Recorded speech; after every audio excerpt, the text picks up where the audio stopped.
aquests retrasos?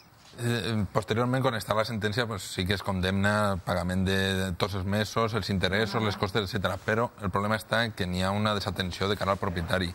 El propietari no té molta força com per a poder agilitzar el procés. Manolo Enrique, vau pensar en algun moment o vau arribar a fer canviar el pany de la porta perquè no pogueren entrar? Al cap i a la fi era el vostre pis, no estaven pagant? No. Es pot fer, pregunta l'advocat, es pot fer això en un moment donat, aguante 4 o 5 mesos, no en paguen, li canvia el pany de la porta? No, això és molt important, això no es pot fer. No es pot fer perquè això seria un delicte per part del propietari. El propietari el que ha de fer és presentar la demanda de desnonament, de desahuci, i esperar fins a que es tingui la sentència i el llançament. El problema el tenim ahí. El tenim en que en molts casos no localitzem a l'arrendatari i aleshores s'allarga molt aquest procés i s'ha de publicar en el tauler d'anuncis, després en butlletins, etc.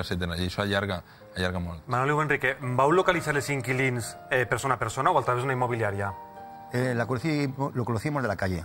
Del carrer, directamente. Sí, y parecía buena gente en principio. Bueno, pues molta gent, potser per evitar aquest tipus de problemes, el que fa és acudir a una immobiliària que servisca d'intermediària entre els propietaris del pis i els inquilins. Les immobiliàries que cada vegada més demanen uns requisits per a evitar que passen aquest tipus de coses. Estos són els requisits que demanen algunes immobiliàries. Podemos aportar un contrato bien realizado, podemos asegurar la legalidad en todas las partes y creo que es fundamental para el usuario, tanto para el propietario como para el futuro inquilino. Que tenga un trabajo fijo, que tenga una nómina, o si no también, si ya son viviendas de mayor categoría de dinero, y se pide un aval bancario.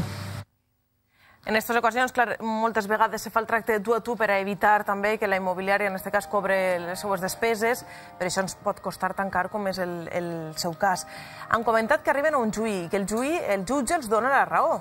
Sí. I a partir d'ahí, què ocorre? Perquè hi ha un termini per a fer efectiva aquesta sentència. Sí, casi 2 meses. Y nos da la razón en todo. Y encima las costas de los abogados también se las pusieron a ellos. Clar, exacte. Se perden el juí i tenen que pagar les costes. Todo. I els diuen, d'ací 2 mesos se'n tenen que anar. Sí. Què passa ese día que han d'abandonar? El día 19 por la noche, a las 12 de la noche. ¿Y qué Tocan ocurre? el timbre. Bueno, habla tú, Manoli. Pues sonó el timbre, no sabíamos quién era y salimos a abrir. Entonces, al abrir la puerta sí que oíamos un ruido de que estaban sacando cosas, pero puede ser cualquier persona, no ellos exactamente que toquen al timbre. Abrió mi marido la puerta y les preguntó algo así como, ¿queréis algo? Algo cortito, y la reacción del hermano de ella fue cogerlo y tirarlo escaleras abajo. Entonces el inquilino ya había bajado unas cuantas escaleras y llegó antes abajo, lo que es el rellano de la vuelta para seguir bajando, ¿no? Y entonces él iba adelante, mi marido cayó, y el cuñado fue el que saltaba desde 3 escalones hacia arriba encima de él.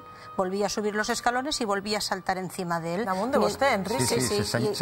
Mientras el otro le daba patadas, porque claro, el inquilino lo tenía a su cabeza y él llevaba la cabeza llena de chichones y moratones, y el otro era el que estaba más hacia sus pies y era el que cogía carrerilla desde los escalones y saltaba encima de él. Entonces yo me dediqué a gritar i a pedir socorro por donde pude. Un extrem brutal, vull dir, el dia que han d'abandonar, que s'ha de desnonar ese piso... El dia just abans se'ls adjunta, clar, el procés judicial, el problema del desnonament, amb unes persones agressives, unes persones que, cometen aquest tipus de delictes. Aleshores, clar, això crea una inseguretat per al propietari addicional, no només pel tema del procés, per els costos que és, per lo desesperant que és, perquè quan al client li has d'explicar que ha d'esperar, en molts casos, un any per a recuperar la seva vivenda i passa per baix i veu que està ocupada, això és desesperant. Si a més s'ajunta, com és el cas, que eren veïns i que eren persones molt agressives, la desprotecció que tenen els propietaris. Jo crec que n'hi haurà molta gent mirant la televisió ara que tinga un pis llogat o pense llogar-lo i veient el cas de 2 persones tinguin por. Quin consell es podem donar per a que puguen llogar el pis legalment i amb tranquil·litat? Primer, acudir a un professional especialista en redactar el contracte.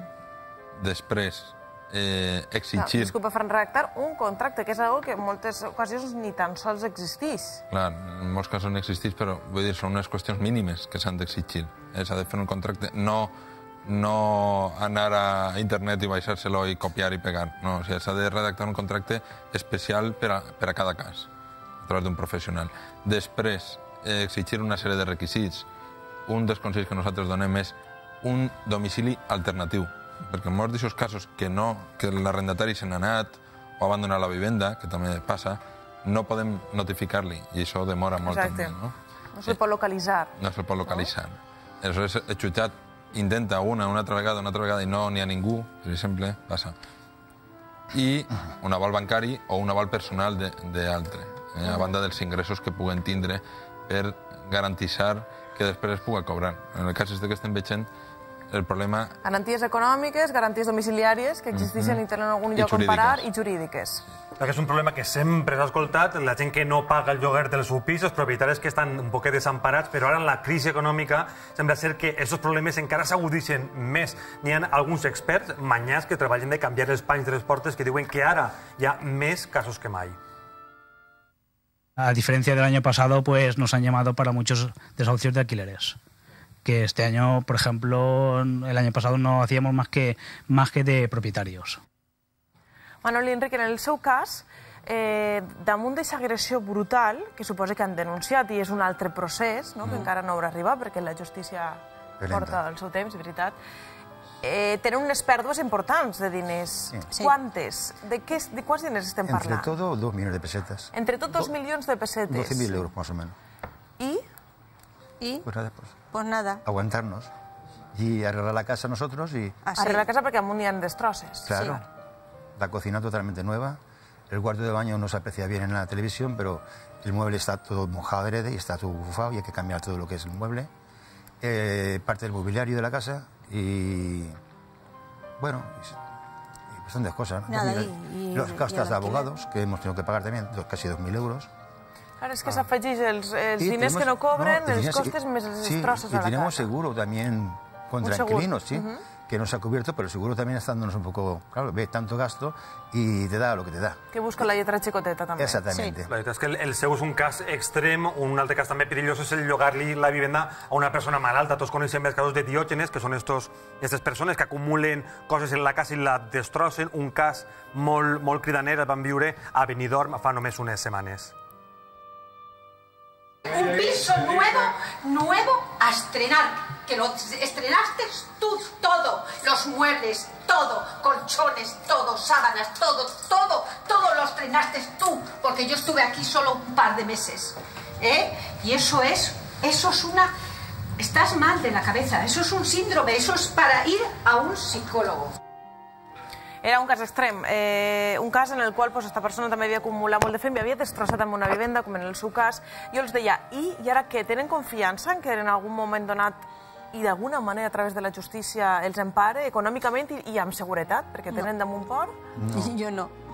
No tenen cap tipus d'esperança en recuperar res ni en... Ni en recuperar el dinero y recuperar la tranquilidad y mi libertad, que me dice a mí que cualquier día yo voy a tener que seguir saliendo a la calle y mi marido mirando siempre hacia atrás. Però és molt lamentable, Ferran, que se tingui que viure aquestes situacions o aquesta sensació de desempar.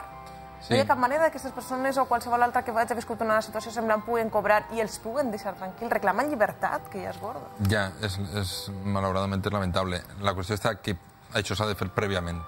S'ha de preparar abans amb aquests requisits que jo he donat, per a evitar que ens trobem en aquest desempar total. Aquestes persones no tenen solvència, no tenen ninguna empresa darrere que pugui respondre per al pagament, l'assegurança només cobrís els danys, no cobrís les rendes impagades, per exemple. O sigui, tot això s'ha de mirar bé abans. Per això, primer sempre assessorar-se. Si no hi ha contracte, no hi ha manera. No tindre pressa a l'hora de llogar, buscar un bon perfil i a vegades val la pena cobrar un poquet menys, però el perfil al que se li lloga que siga un perfil en condicions. Així ni tot després pot haver problemes, però bueno, això després estan els tribunals. Evitar la més que siga possible. Ferran, moltes gràcies. Com sempre, i Manol i Enric, que tinguin sort, perquè ojalà els canvie, en este cas, la sort i puguen, com a mínim, viure tranquils. Lo único que pasa, estamos esperando a ver si algún día pues tienen algo, y entonces métenos mano ahí. Yo prefiero mi libertad y mi seguridad. Poder vivir tranquila, y si el dinero se da por perdido, se da por perdido, però jo quiero mi libertad. És ben trist que els hagin tingut que furtar fins i tot. S'hagin quedat, esta gent, fins i tot amb la sensació de no llibertat d'aquestes persones. Gràcies. Nosaltres continuem. Sabem que avui és dilluns, tenim una cita, evidentment, amb l'Alqueria Blanca, i que la cosa està realment complicada. Sabem que hi ha un assassinat per mig i hi ha presumptes assassins dels quals en parlarem. Tenim un mort, però encara no tenim el culpable. El buscarem perquè vindrà just l'acord a parlar del tema i a la millor sap alguna més. Però és que també tindrem en este plató dos cossos, en este cas no morts, de Mr. i Miss València. Si els volen veure, no s'ho perguen. Anem un xicotet de pausa publicitària i tornem amb Mr. i Miss València.